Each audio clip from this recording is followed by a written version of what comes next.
और आपको यहाँ पे खाने पीने में आपका 6 से 8 हज़ार क्रोन जो होता है वो एक सिंगल पर्सन का सुकून से यहाँ पे लग जाता है। और वो भी इस कंडीशन में कि आप सब कुछ सामान बाहर से ला के घर में ला के कुकिंग खुद कर रहे हैं।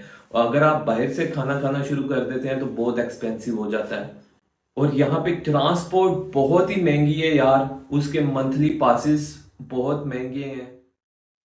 अस्सलाम वालेकुम गाइस, उम्मीद करता हूँ आप सब ठीक ठाक होंगे। तो आज की इस वीडियो में मैं आपके साथ शेयर करने जा रहा हूँ कि नॉर्वे जो कि दुनिया का महंगा तरीन मुल्कों में से एक है, वहाँ पे एक मंथ का आपका कितना एक्सपेंस होता है अगर आप सिंगल रह रहे हैं या फैमिली के साथ रह रहे हैं। तो सबसे पहले शुरू करते हैं घर से। घर जो कि एक बुनियादी ज़रूरत है, वो यहाँ पे नॉर्वे में सबसे महंगी चीज़ है। और उसको या तो आप रेंट करते हैं या ओन करते हैं। अब इन मोस्ट केसेस जो होता है वो आप रेंट करते हैं। अब रेंट कितना है ओस्लो में, नॉर्वे में? अब रेंट नॉर्वे में कितना है ये डिपेंड करता है कि जगह कौन सी है। अगर आप ओस्लो में रह रहे हैं तो आपको ज्यादा रेंट पे करना पड़ेगा क्योंकि ये इनका बहुत बड़ा शहर है, यहाँ पे सहूलियात बहुत ज्यादा है। उसके अलावा अगर आप इसके साथ वाले किसी शहर में या किसी टाउन में चले जाते हैं तो वहां पे कंपैरेटिवली ओस्लो आपको कम रेंट पे करना पड़ेगा। अब अगर आप सिंगल हैं तो यहाँ ओस्लो में आपको 7 से 10 या 11 हज़ार के दरमियान में एक सिंगल रूम मिल जाता है, जो सिर्फ एक रूम होता है। और आपको वॉशरूम और किचन जो है वो शेयर करना पड़ता है बाकी जो वहां पे आपके साथ कोहैबिटेंट होते हैं उनके साथ। अगर आप फैमिली के साथ हैं तो आपको मिनिमम 1 रूम या 2 रूम अपार्टमेंट जो है ओस्लो में चाहिए होता है। वो आपको मिल जाता है 13 हज़ार से लेके 18 हज़ार की रेंज में। और अगर आप ज्यादा महंगा जाना चाहें तो 20 हज़ार के भी मिल जाते हैं। लेकिन ये मैं आपको बता रहा हूँ जो कि बहुत सस्ती तरीन ऑप्शंस है। और अगर आप ओस्लो से बाहर चले जाएं तो आपको फैमिली अपार्टमेंट्स जो हैं वो 10 से 12 हज़ार की रेंज में अच्छे खासे खुले मिल जाते हैं। तो उसके बाद अगर हम आए खाने पीने की चीजों पे, खाना पीना जो है वो बहुत जरूरी है, आपको पता है उस पर कंप्रोमाइज नहीं बंदा कर सकता। तो अगर आप सिंगल रह रहे हैं, एक बंदे का खर्चा यहाँ पे नॉर्वे में 6 से 8 हज़ार या 9 हज़ार के बीच में होता है। और इसमें कोई ऐसी चीज इंक्लूड नहीं है कि आप बाहर से मंगवा के खा रहे हैं या आप डेली बेसिस पे या वीकली बेसिस पे रेस्टोरेंट जाके खाना वगैरह खा रहे हैं। ये वो चीज है कि जो सबसे बेसिक है, और यानी कि जो आप सब सामान घर लेके आते हैं और घर आके आप अपना सारा कुछ वगैरह खुद तैयार करते हैं। और अगर आप बाहर जाके खाना खाना शुरू कर दें तो वो फिर आपको ज्यादा एक्सपेंसिव पड़ना शुरू हो जाता है। और अगर आप फैमिली के साथ रह रहे हैं तो भी ये जो खाने पीने का खर्चा है ना, ये अल्लाह की तरफ से इसमें बरकत होती है कि अगर एक सिंगल बंदे का खर्चा जो है वो 6 से 8 या 9 हज़ार है ना, तो अगर आपके साथ आपकी मिसिज हैं या आपके बच्चे हैं तो खाने का खर्चा ये नहीं होता कि 3 गुना ज्यादा हो जाए, उसमें 2 से 4 हज़ार क्रोन एक्स्ट्रा ऐड हो जाता है, लेकिन ज्यादा एक्सपेंस नहीं लगता। लेकिन ये जो खाने पीने का खर्चा है ये पूरे नॉर्वे में ही सेम है, क्योंकि इसमें आपको डिफ्रेंशिएट नहीं मिलता कि ओस्लो में चीज महंगी है या किसी दूसरी जगह सस्ती है। हर जगह पे चीजों के रेट यहाँ पे सेम होते हैं। अगर एक कीवी जो यहाँ पे डिपार्टमेंटल स्टोर है उसका ओस्लो में वहां पे एक चीनी का पैकेट जो है वो 22 क्रोन का मिल रहा है, तो यहाँ पे आप नॉर्थ वाली साइड पे चले जाओ, वहां पे भी जो कीवी होगी वहां पे भी वो 22 क्रोन का ही मिलेगा। तो इस तरह से खाने पीने में कोई इतना फर्क नहीं है। तीसरी चीज आ जाती है गाइस आपकी ट्रांसपोर्ट, जो कि सबसे ज्यादा पैसा लेती है।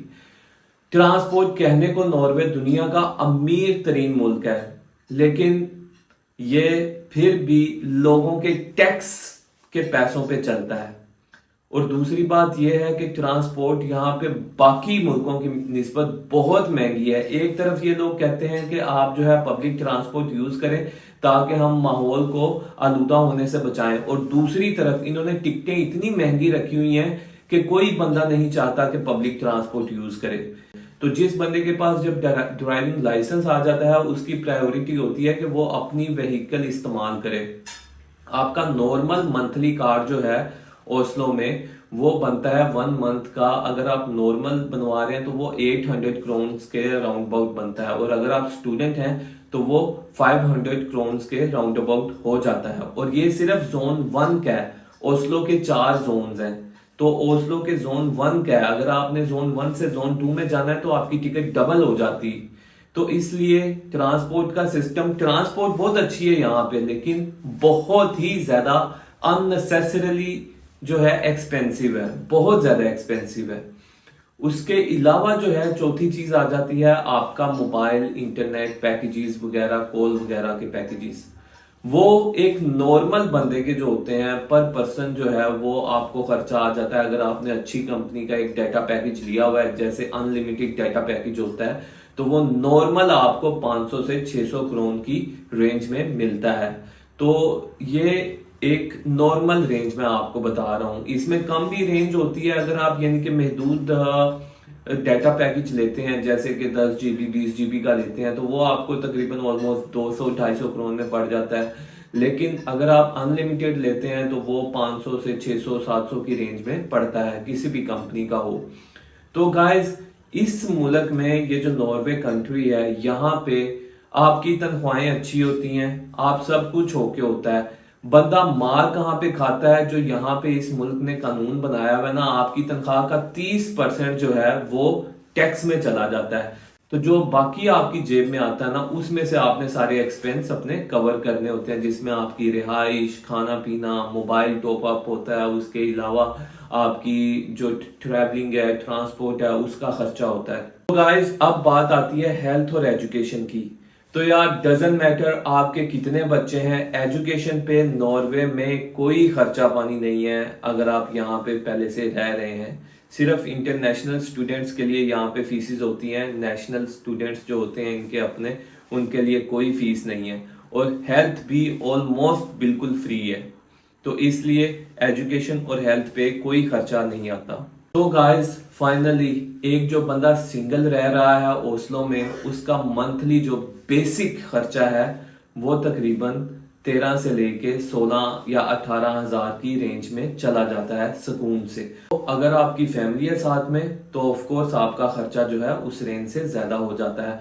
और अगर आप ओस्लो से बाहर किसी जगह पे मूव करते हैं तो वहां पे आपका कंपैरेटिवली खर्चा कम होता है, क्योंकि आपका रिहाइश का खर्चा बच जाता है। लेकिन आपको एक और बात बता दूं कि ओस्लो के अलावा बाकी सिटीज में फैसिलिटीज सेम नहीं है। ट्रांसपोर्ट का सबसे बेहतरीन सिस्टम सिर्फ ओस्लो में है, ओस्लो से बाहर वाली जगहों पे नहीं है। उम्मीद करता हूं आपको वीडियो पसंद आई होगी, तो लाइक शेयर और कमेंट लाजमी कीजिएगा। अल्लाह हाफिज।